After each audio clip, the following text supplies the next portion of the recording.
Hello tankers, it's Ed Park aka Taugrim. In this video I'm going to show you my Ace Tanker Mastery Achievement on my IS-4. This is a Tier 10 Soviet heavy tank. It has good armor overall, but at a hull angle of 0, the Lower Front Glacis has an effective armor of 209, which can be easily penetrated by Tier 9 and Tier 10 tanks. So if you angle the hull at 35 degrees, you boost that Lower Front Glacis effective armor up to about 255 millimeters.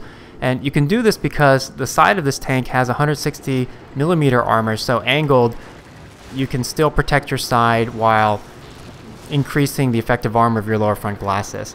So whenever I come out into an open area here, if I'm not sure if they're tanks, you can see I'm angled at that 35 degrees. A lot of tanks, actually most tanks in this game, can't angle that sharply because the side armor is not as thick, but in the case of the IS-4, it happens to have really thick side armor. Now, in a moment here, you're going to see the cap meter right there go off, and it's because an enemy light tank just passed through. Now this light tank advanced pretty far up, so now he's kind of cut off. He can't back up because the friendly IS-7 has the back alley where he just came through, and I know he might have to come around to the right, so I'm flanking him. He makes the decision to try to cross the gap. He doesn't make it, and we finish him off. I've been spotted, but that's okay. I decided to go ahead and tuck into this building using a side scraping position. So this is angling where you put the front of your tank into the building and then you angle out sideways a little bit. So I was hoping to be able to shoot enemies coming through that gap, but the IS-7 pulls into the gap, so I don't really have a line of fire. You know, if there are enemy tanks in front of the IS-7, they're not going to be most likely in my line of sight. So I make the decision to go around and flank to the right this M103 tank. Now I am going to cross through the cap zone here, and by doing so, opposing tanks will know my location, and I've also been proximity spotted by the M103. Now I was hoping to get a shot on this Foch tank destroyer here if he was facing the other direction. It turns out he's not. Kind of rushed that shot a little bit. I don't get a penetration.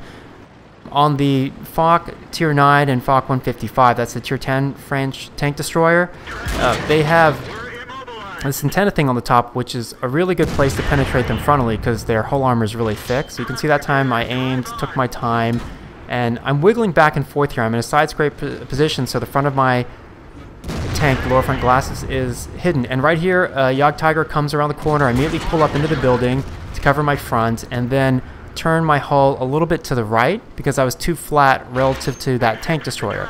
And you got to be careful that, you know, anytime you give your flat side, and you'll see this in the video when I shoot opposing tanks on their flat side, you're much more likely to penetrate. Now there is this E-100 heavy German tank facing away, so I hit him in the back of the turret. That's an easy penetration, and I'm keeping my eye on this German tank destroyer to my right to see whether or not he's going to come up and take another shot. So I don't want to expose my flank, but I do want to try to help kill this E-100 because it is very well armored and has a huge HP pool. Okay, so the Tiger isn't pushing up, so I go ahead and move forward. You can see the E-100's turret is turning, so I wait until it's perpendicular so that when I hit the turret on the side, it's at the maximum impact angle of close to 0. Right, so that helps penetrate easily. You can easily bounce rounds off the E-100, the side of the turret, if it's angled. And now I'm hitting its whole armor flush on the side. This is a really easy penetration. Okay, so he's down to 9 HP. We're down by 3 tanks. The score is 7-10. I go ahead and I'm going to push up on that German tank destroyer and let the 3 friendly tanks nearby finish off that E-100. I just want to get some damage to weaken it so it could be finished off by my teammates. In this situation, since we're still down by 2 tanks, we only know where 1 tank's on the map. That's the German tank destroyer, and so we want to go ahead and rush it with numbers, try to even the odds. And you know, sometimes you can be too conservative when your side is losing, and you can see the IS-7, the friendly tank, is right up behind me. So when I come around the corner to shoot the tank destroyer, I actually move out far enough so that both of us will be able to put our guns on him, and we finish him off. Alright, so now the gap is only down to 1 tank. It's a score of 9-10. And we know there's some enemies in the middle of the map. You can see them spotted on the mini-map here. There's another wounded tank ahead, and you know, wounded tanks are dangerous because their gun, if it's still functional, can do as much damage as if they had a full life. So you want to finish off opponents, even out the numbers game. So that tank right there, his side was pretty flat relative to where I was facing, so that's a very easy penetration. And then this M46 comes up here, and I'm actually not angled as much as I should be. If you look at the lower left icon on the bottom of my hull, you can see I'm only probably angled at about 15 degrees, and I should be angled much more. Okay, so I'm taking some fire from the right-hand side, so these are the opposing tanks that have come all the way around the map, and I get a kill shot there on the low. Now, the low has very thick armor for a tier 8, but, you know, I'm a tier 10, I have a high penetration gun, so what I did there was I was aiming at his turret on his cheek to the side of the mantlet, so even from a frontal-facing turret position, I was able to pen him and finish him off. Right here is really the only bad shot I take in the game.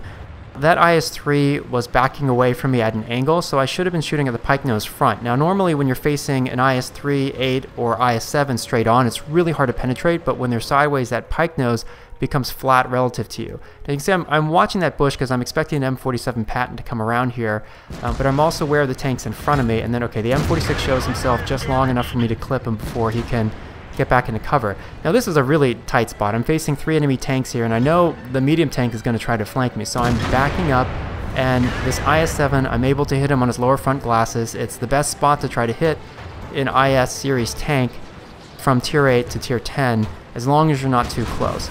Now, this Patton's continuing to try to flank me, and then I get tracked here by the IS-7. I probably should have burned my repair kit to back up into that gap to the building so the M46 can't come around. This is a really bad situation to be in. The M46 can circle strafe me faster than my turret can traverse, and the only thing that saves me is the T-62A comes back. Now, I was going to hit this guy in the lower front glasses, but you have to be careful because when you're too close at lower front glasses, because it's down low relative to where your gun is, it's a very steep angle, and so when that IS-7 was turning his turret to face my friendly T-62A, I went ahead and hit him on the side of the head. You know, it's a really good place when the turret's not facing towards you. Right, this is an IS-3 tier 8 tank, and you know, now because I'm far enough away, his lower front glasses is pretty exposed, and you know, he's facing toward me pike nose, which is what he's supposed to do. That's how you play that tank.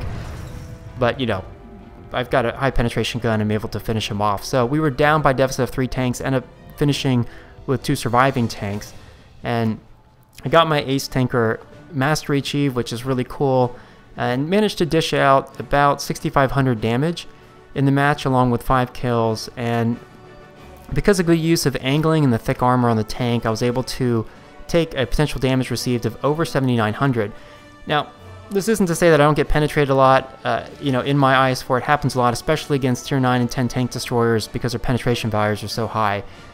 What's really cool is the night after this match, I actually got up to a Unicum rating, so that's over 1,700 WN7 for the past 1,000 battles, so I was pretty excited about that. I got there without using any premium ammo. I'm going to be putting out a series of Ace Tanker Mastery videos. Up next is the VK3601. Hope you enjoyed the video. Take care.